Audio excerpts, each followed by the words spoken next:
December is often called the most wonderful time of the year. But did you know that the winter solstice, which happens during December, is the second most haunted time of the year too? Samhain, or Halloween, is the first. The hauntings that happen during Halloween aren't the same as the ghosts that come to visit during the Christmas season/winter solstice, though. Samhain ghosts are more the dead in general coming back, whereas Yule hauntings are much more Dickens-esque. Like Marley and the ghosts of Christmas past, present, and future, winter solstice hauntings have a purpose and some link to the season's death, rebirth theme. And while telling ghost stories is a popular activity commonly associated with Halloween, it's also an ancient Yuletide tradition, one that we're going to partake in this episode.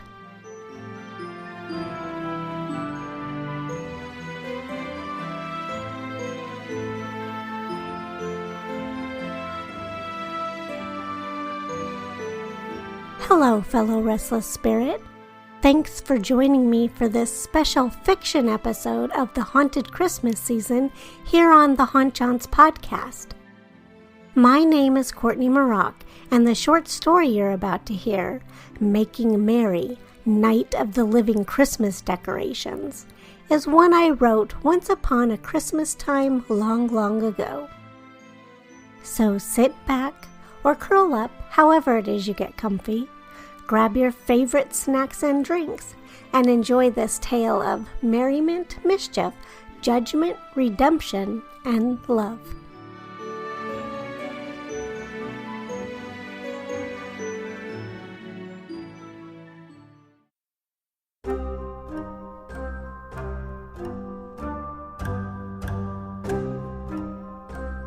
"15 days before Christmas.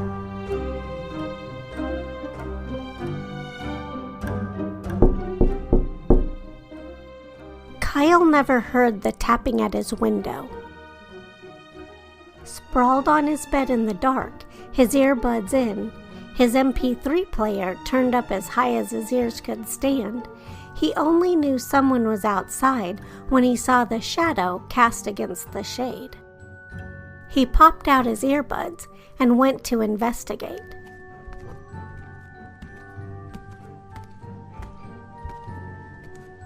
As he expected, Justin, a friend from school who lived up the street, motioned to him impatiently.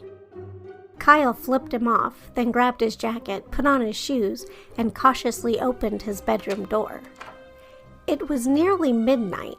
All was dark. Nothing stirred from either his little sister's bedroom or his mother's. It was safe to sneak out. He closed his door again, then went back to his window and climbed out.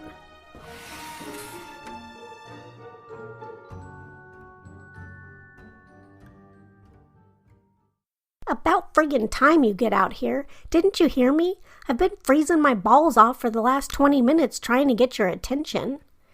Wouldn't be a big loss, save you from scratching them all the time. Justin punched him in the arm. Kyle retaliated by quickly maneuvering him into a headlock. Let go already, we got other things to do. Oh yeah, like what? You sneaked that beer from your dad? Justin smiled knowingly, then ducked behind a nearby bush. He reappeared holding a six-pack out in front of him.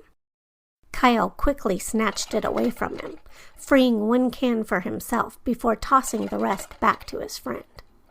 He chugged half of his can gone before Justin even had a chance to open his. Okay, so you got beer. Now what are we gonna do? Justin again answered with a mischievous smile, then started walking ahead, stopping a few houses down. That's what we're going to do, he said, pointing at the 8-foot-tall inflatable snowman. Kyle frowned. He wasn't the smartest kid in school by any stretch, but not because he was lacking in brains. School was a drag. Thinking up trouble came easy. Usually.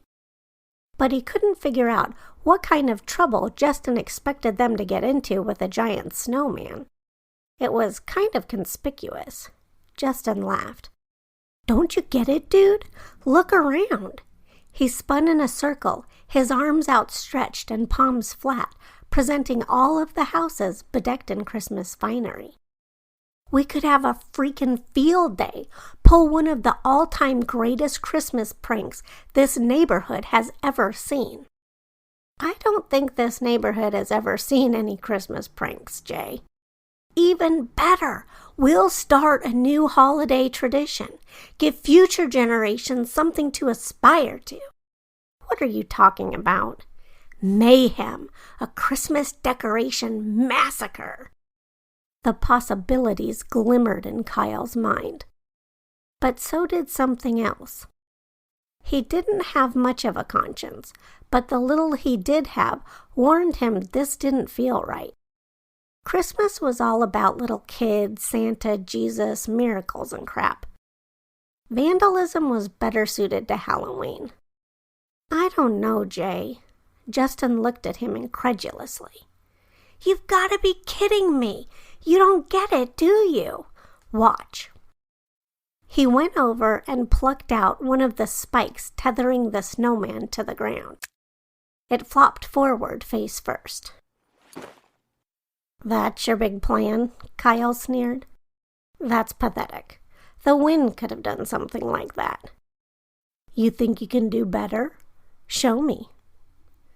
Taunting never failed to silence doubts and prompt him into action. He considered the other houses, seeing their lawn decorations in a whole new light. 2 houses down, oversized ornaments hung on the bare branches of an oak tree. Kyle snatched 2 big blue round ones and went back to the snowman Justin had kicked over. He tilted the snowman up and hooked the balls to the snowman's nether regions, popping the inflatable decoration in the process. Justin howled with delight. That's what I'm talking about, man. After that, the rest came easy. They ran over an inflatable Rudolph with a Christmas train driven by Santa and left a couple of empty beer cans scattered at the scene. They arranged a group of wire deer in sexually suggestive positions and knocked a few others over, stabbing candy canes through them.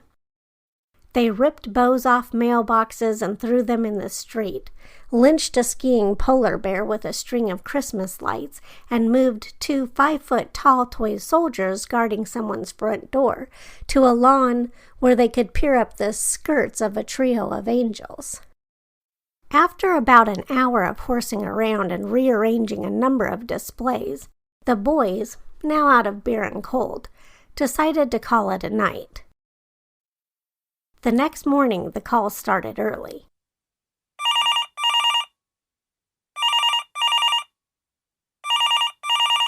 It only took 2 before his mother marched into his room. "Where were you last night?" she demanded. He responded by pulling the covers up over his head. She threw them off. "Answer me, damn it. 2 neighbors have already called asking me if you were out last night. Apparently their lawns were vandalized." "I didn't do it." He still had his eyes closed, but felt the heat of her stare just the same. "I didn't. God, why automatically assume it's me anyway?" he scoffed, rolling over. "Oh, gee, I wonder, because every time the neighborhood pond overflows with bubbles, or the street freezes over because someone accidentally left their hose on, or cars are egged, it normally is you." "Yeah, well, give me a little credit.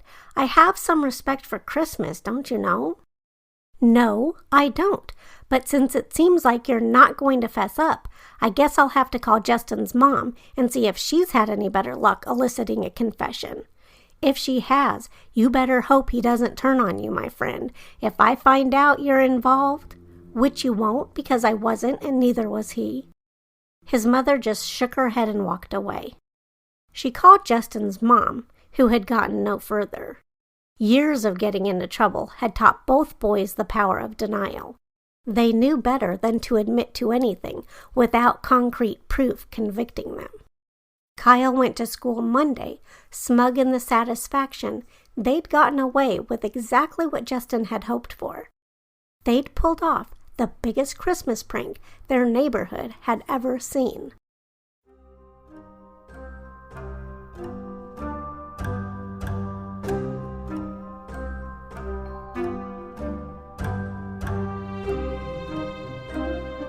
"12 days before Christmas.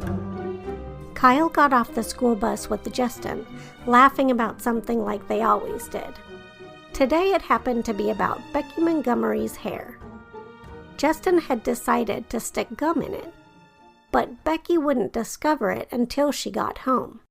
Justin had done it slyly, pretending to bump into her as he got up to get off at his exit. But walking home, Kyle sensed something was up. He felt watched. He studied the windows of the homes he walked past day in and day out, looking to see if anyone was peering out at him. As far as he could tell, no one was. No curtains fluttered, no silhouettes framed sills. Still, the feeling persisted. He grew uneasy, quickened his pace. Justin noticed. "You in a hurry today?" Kyle shrugged, hoping it appeared indifferent. It must have. Justin shrugged in response and simply increased his speed to keep up with his friend. At the corner, Justin gave a half-hearted wave and headed down the hill to his house. Kyle felt funny, alone, vulnerable suddenly. A noise drew his attention. It was coming from the lawn of the house where they'd attacked the first snowman. The one they had destroyed. No, the one he had destroyed when he'd attached the ball ornaments. The owners had to throw it away, but apparently they'd gotten a new one. The noise was the motor coming on, pumping air, life, into it.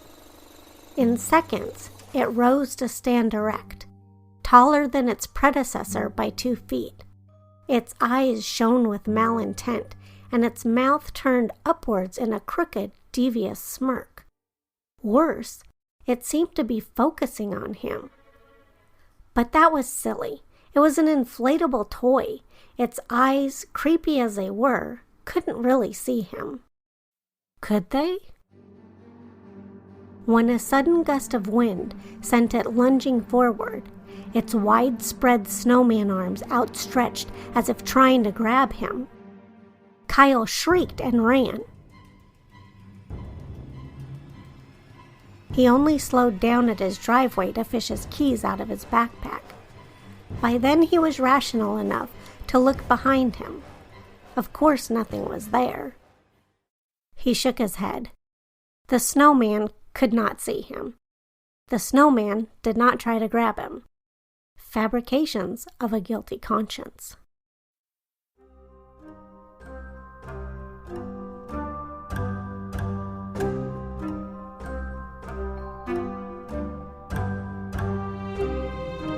"8 days before Christmas. It was Saturday night, but Kyle wasn't doing anything more exciting than streaming a scary movie alone in his bedroom. His mother had denied his request to spend the night at Justin's house. "I can't prove it, no way will you admit it, but I know you two are to blame for that little stunt you pulled last week. You're crazy if you think I'm going to give you permission to hang out together and have a chance to cause more trouble. So you're punishing me anyway, even though I might not be guilty?" She had simply frowned before turning her back to go do another load of laundry.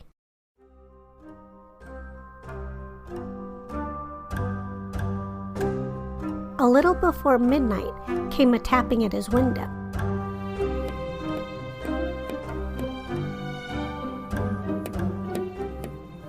He'd been semi-dozing, having fallen somewhat asleep mid-movie. He listened to make sure the noise hadn't roused his mother. All was still. As he crept over to the window, he wondered what Justin had cooking. No way would he dare plot anything else so soon. Would he? Not when he had to know people would be on guard. But when Kyle lifted the shade, he had to stifle a scream. Justin wasn't waiting for him outside. A holographic Santa-driven train and a Rudolph were, and it had been Rudolph's antlers making the tapping. Kyle quickly pulled the shade to block them out, but the tapping continued. He did something he hadn't done in a long time.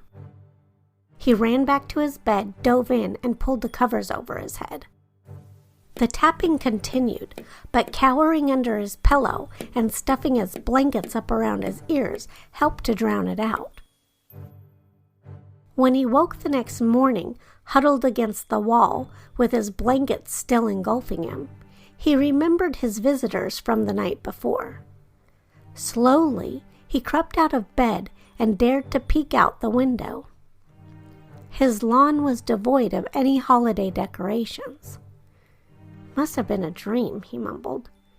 He wanted to believe that, but he knew it wasn't true.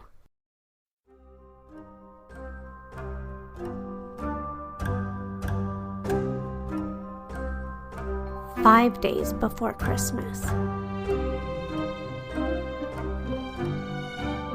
At 6:30 in the morning, Kyle headed for the bus stop.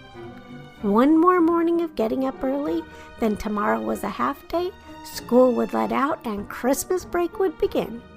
He could sleep in as late as he wanted the next 2 weeks. Justin caught up with him a block from the bus stop. Normally he wasn't talkative, as he wasn't much of a morning person. But today he was, and he was clearly unhappy. "You've been messing with me, haven't you?" "What are you talking about?" "Don't play stupid. I know it was you." "I'm not playing stupid. I don't know what the hell you're talking about." Justin scowled at him and shook his head. "I thought we were friends. How could you diss me like that?" The bus came right then, and Justin didn't give him the chance to ask any more questions. He hopped on and took a seat next to Becky instead of going to the open seats in the backs, as was status quo. Nor would he talk to Kyle for the rest of the day. Kyle had no idea what Justin was pissed off about. All he could hope was that he'd get over it eventually. But he didn't.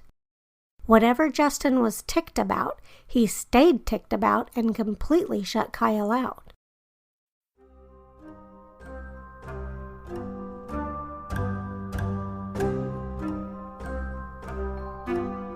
Christmas Eve.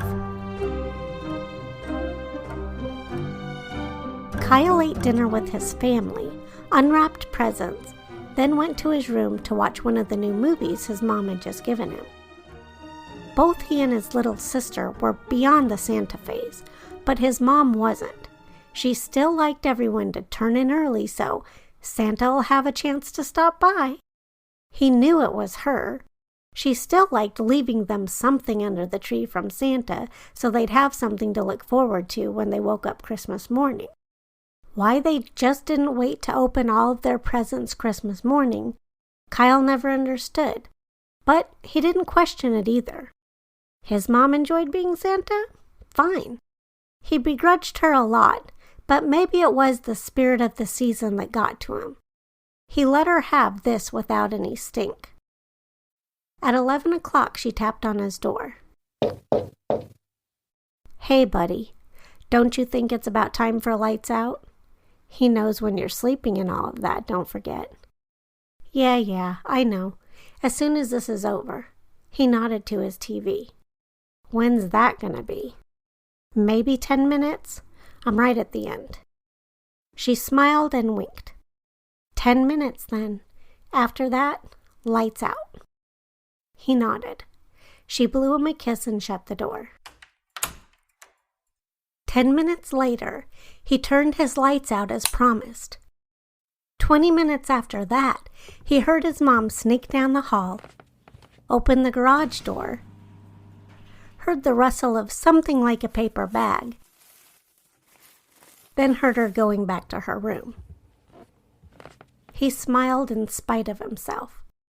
Nope, he didn't always agree with her, but he knew she liked playing Santa. The very least he could do was let her. He rolled over and went to sleep.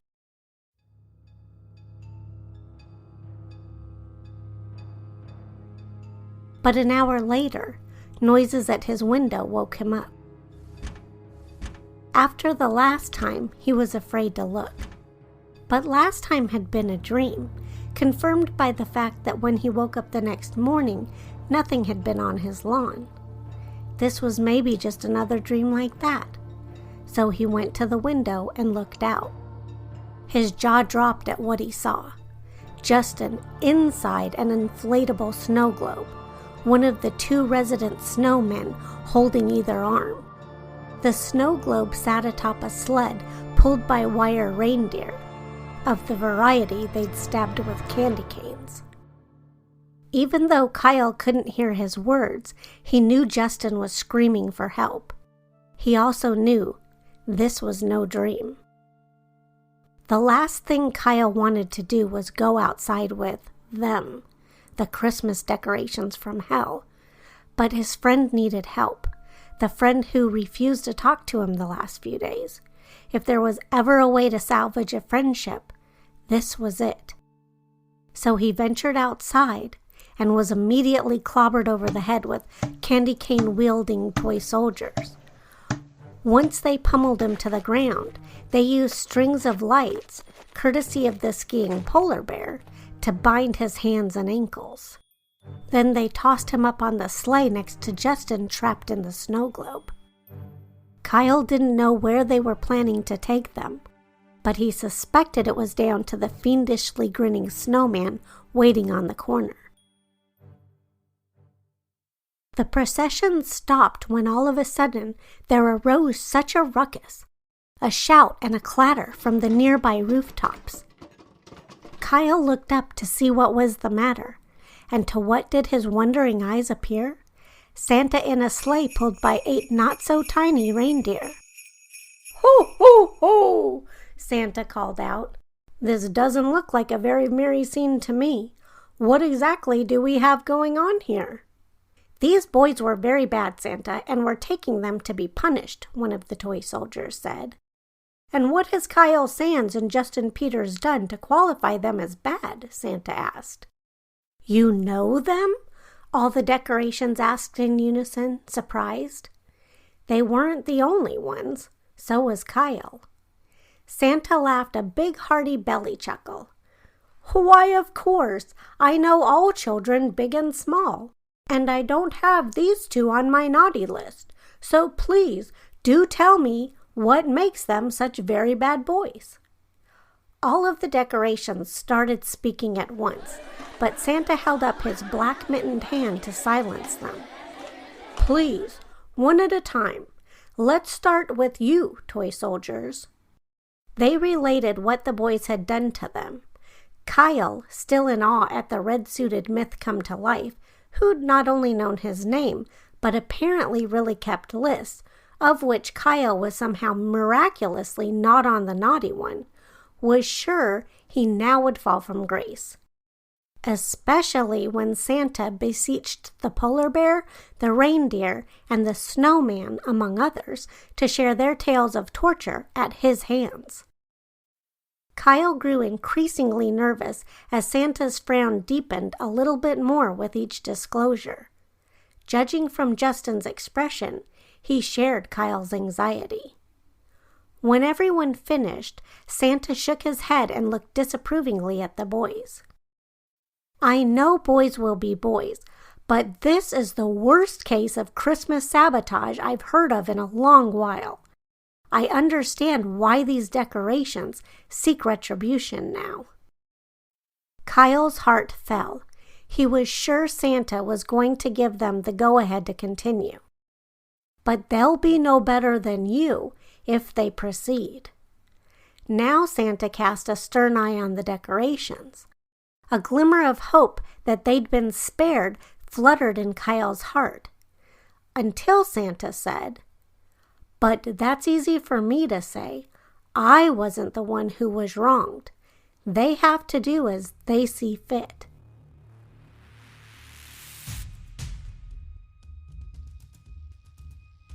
Tense seconds ticked by. No one moved or spoke.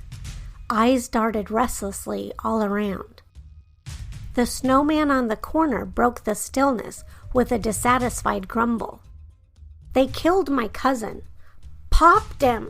It's the death we flaties fear the most, and they did it in the most unkind and unfeeling manner. I want to pop 'em right back." That provoked the rest of the crowd and sent renewed vigor through them. Shouts of "No mercy!" reverberated in the street, and the sleigh procession with the captives started moving again. At this, Kyle squirmed to free himself, and from inside his snow globe prison, Justin did the same. It seemed not even Santa and all of his benevolence held the power to spare Kyle and his friend now. But at that moment, the angels that the boys had thought it so funny should oblige the toy soldiers with a peep show appeared. "Stop! Listen to what Santa's saying."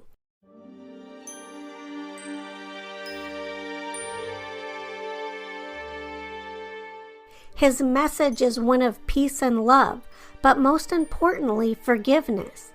For this is the time of year for miracles, and miracles only happen when there's compassion, love, and forgiveness.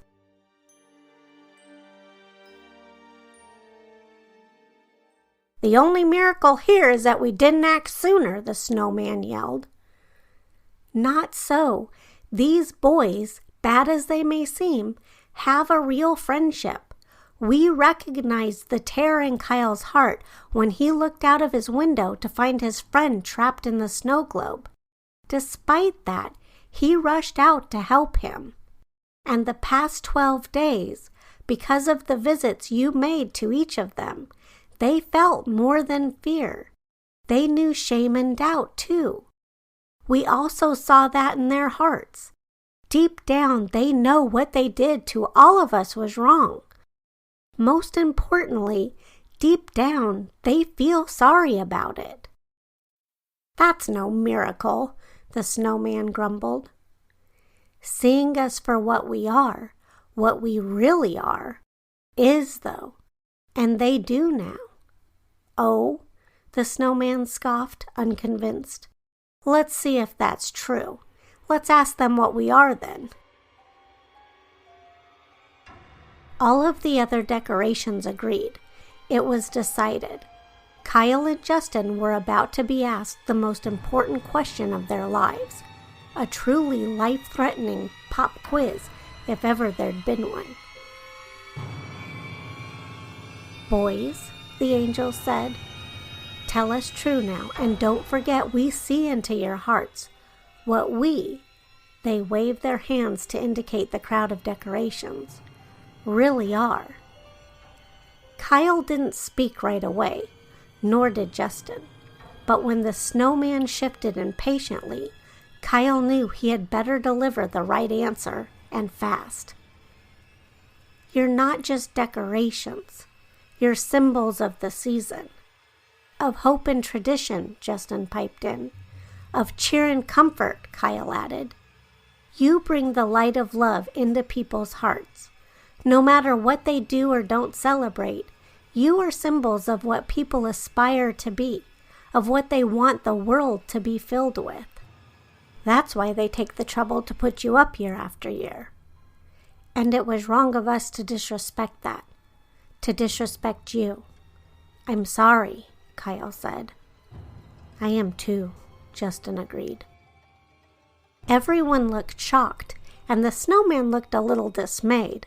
But Kyle knew they'd given the right answer, because once the shock wore off, tears fell from the angels' eyes, and smiles beamed on the faces of the others.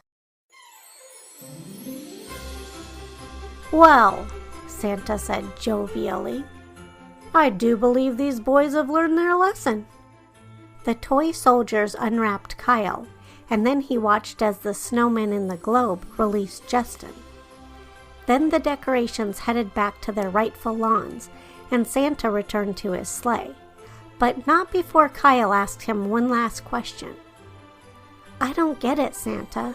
My mom even admitted to me you weren't real, that she was the one who leaves the toys for me under the tree. And I know she did that tonight already, so why are you here?" Santa winked, smiled, and reached into his bag in the back of his sleigh. He pulled out a fistful of fine gold dust and threw it in the air. It wafted down through the top of the chimney and settled on the rooftop. "Everyone believes I deliver gifts for the children the night before Christmas, but that's not so. It's for the parents. What I bring them lasts the whole year through, so that they can create the magic again and again and again with hope and love as it was intended." Then, with a practiced flick of his wrist, he twitched the reins and commanded the reindeer to up, up, and away. Kyle and Justin stood together with the stars glimmering down on them as they heard Santa cry, "Merry Christmas to all, and to all a good night." For the first time in his life, his now adult life, Kyle truly understood the meaning of those words.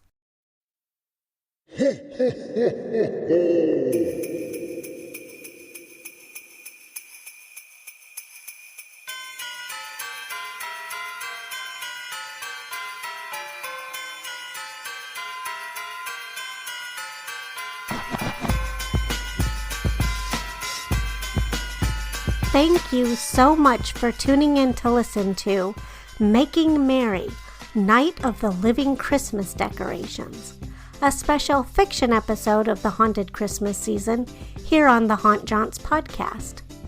My name is Courtney Maroc, and it's been my pleasure to be your storyteller for this audio journey. Next week is our last episode for this season. We'll explore spirited places to ring in the new year. If you haven't yet, subscribe so you don't miss it. Because even though it's our last episode for this season, we've got others planned for 2022. We'll announce our next theme next episode. For now, I'll thank you once more for tuning in for this special episode. Until we sail the airwaves together again, ciao for now.